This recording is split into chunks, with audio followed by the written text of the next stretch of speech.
Jimwell Pacquiao, balik boxing sa Amerika kasama ang legend na si Manny Pacquiao.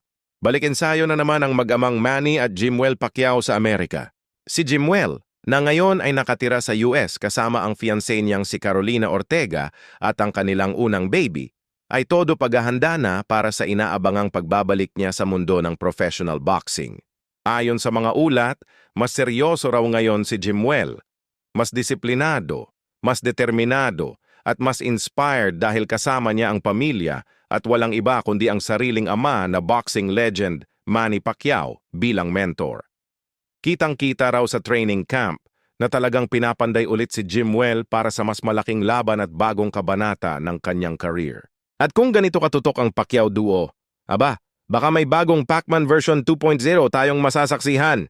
Suportahan natin ang bagong journey ni Jimwell at abangan ang mga susunod na update dahil baka anytime may fight announcement na. Tara, cheer natin si Jimwell sa kanyang malaking comeback.